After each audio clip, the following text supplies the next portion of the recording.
नमस्कार दोस्तों, कैसे हैं आप सब लोग? अच्छे होंगे और अपनी अपनी लाइफ में बिजी होंगे। आज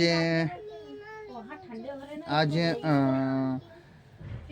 टॉपिक ये है कि सरकार ने कुछ पुराने वाहन वगैरह जो भी हैं उनके ऊपर, जिनके आधे से ज़्यादा कागज़ उनके ख़त्म हैं, ऐसे रोड पे कितने वाहन ऐसे हैं जो जिनके कागज़ ख़त्म हैं, तो उनके ऊपर कार्रवाई करने के कुछ ऐसे कुछ नियम कानून वगैरह के लिए सरकार ने कुछ मतलब कानून वगैरह तैयार करने की कोशिश कर रहे हैं। जो भी मतलब प्रावधान है उनके कानून अपने हिसाब से उसको सरकार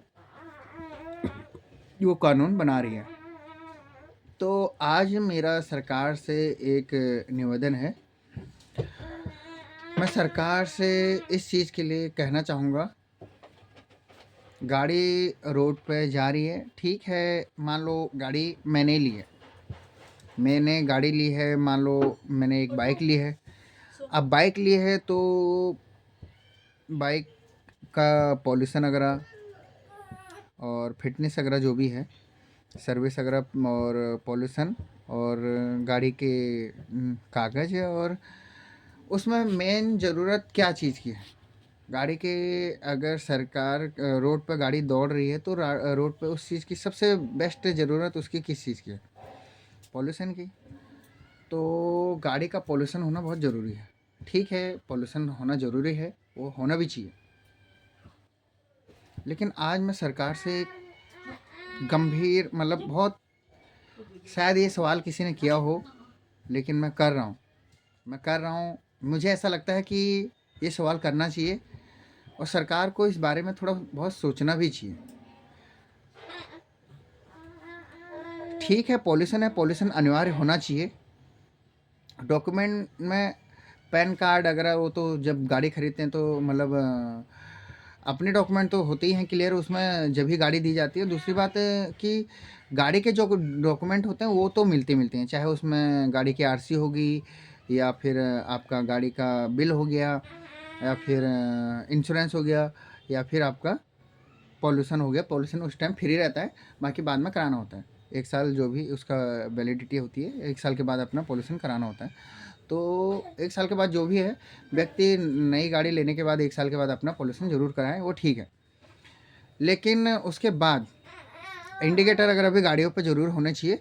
उस चीज़ के लिए भी मतलब ये है कि एक्सीडेंट अगर काफ़ी होते हैं, उससे से डायरेक्शन का पता नहीं पड़ पाता है, तो इंडिकेटर अगर गाड़ियों पर ज़रूर होने चाहिए। जो भी गाड़ियाँ हैं विदाउट इंडिकेटर हैं उनके ऊपर चालान भी होना चाहिए कि इंडिकेटर क्यों नहीं है। हाँ, किसी का टूटा हुआ है तो भाई अलग बात है, टूट जाता है। अब मान लो रास्ते पे मैं जा रहा हूँ, टूट गया, क्या हो गया, किसी ने तोड़ दिया, तो ये नहीं कि टूटा हुआ है तो तुमने अभी चालान कर दिया। कोई दिक्कत नहीं है, उस व्यक्ति को लगा हुआ है, टूटा हुआ है, उसके पास तो रखा हुआ है, तो कोई दिक्कत नहीं।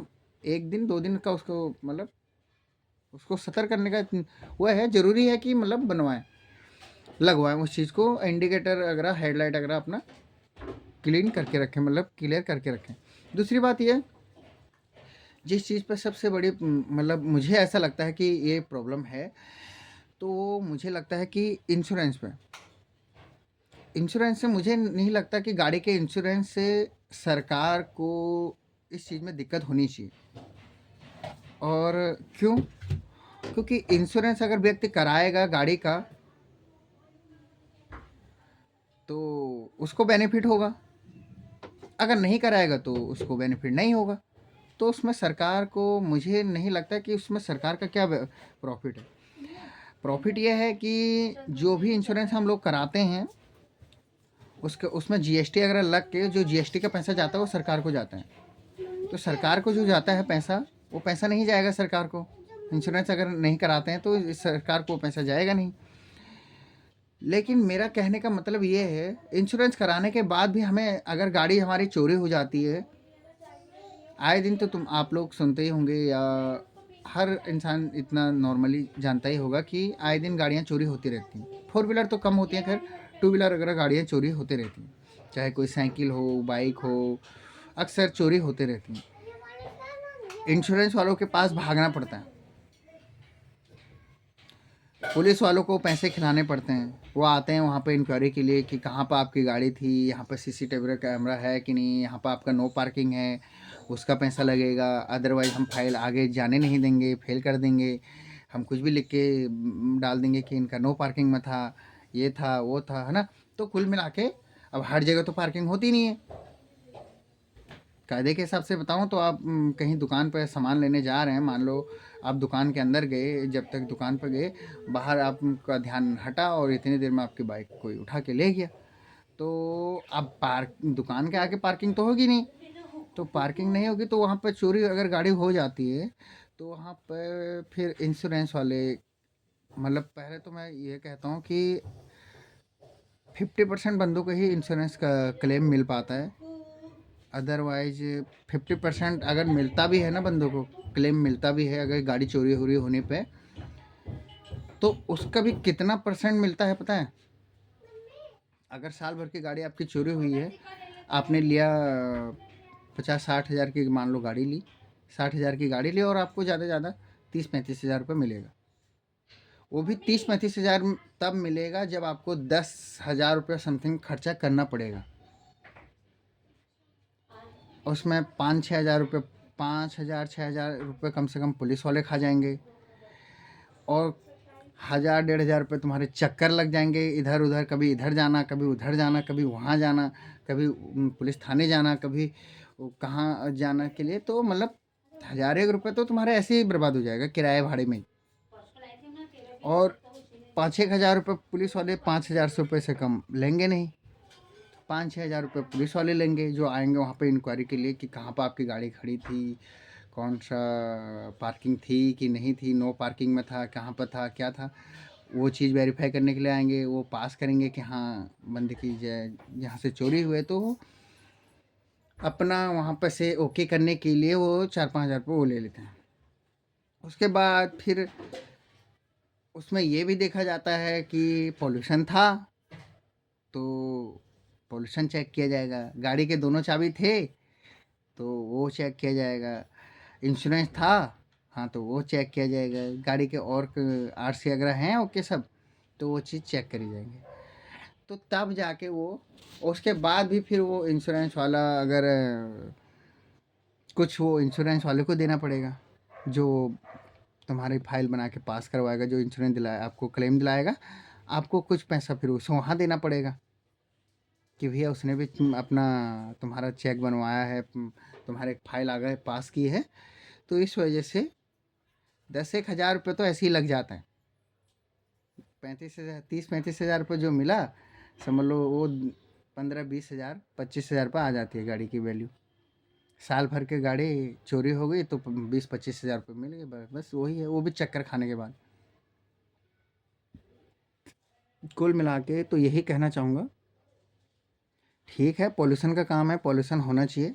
वो सरकार रोड पर गाड़ी दौड़ रही है तो पॉल्यूशन होना चाहिए। पॉल्यूशन के लिए प्रदूषित हवा अगर वो सरकार, वो सभी आम नागरिक वहाँ रह रहे हैं तो पॉल्यूशन का काम ठीक है। लेकिन गाड़ी के इंश्योरेंस पे वो व्यक्ति के ऊपर ही छोड़ना चाहिए, वो कराना चाहता है या नहीं कराना चाहता। दूसरी बात ये कि अगर आप इस चीज़ का श्योर ले रहे हैं कि इंश्योरेंस होना चाहिए तो आपको इस चीज़ का भी श्योर लेना चाहिए।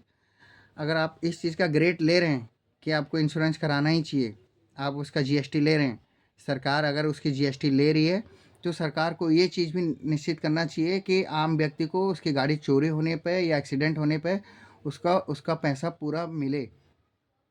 इस चीज़ को श्योर करना होगा सरकार को। तब जाके सरकार, पहले खुद में कमियां होती हैं जब जाके सरकार दूसरे में कमियां निकाले, है ना।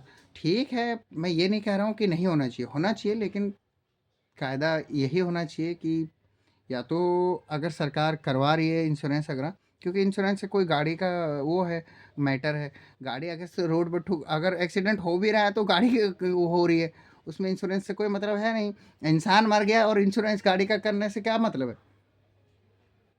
कोई मतलब है? तो पहले तो नियम ये होना चाहिए कि इंसान का इंश्योरेंस होना चाहिए, लेकिन इंसान का तो कोई वैल्यू है नहीं। तो वही है कि गाड़ी का इंश्योरेंस होना चाहिए, गाड़ी का पॉल्यूशन होना चाहिए, है ना, वो चीज़ होता है। खैर कोई नहीं, लेकिन जैसे नियम है उस तरीके से बता रहा हूँ।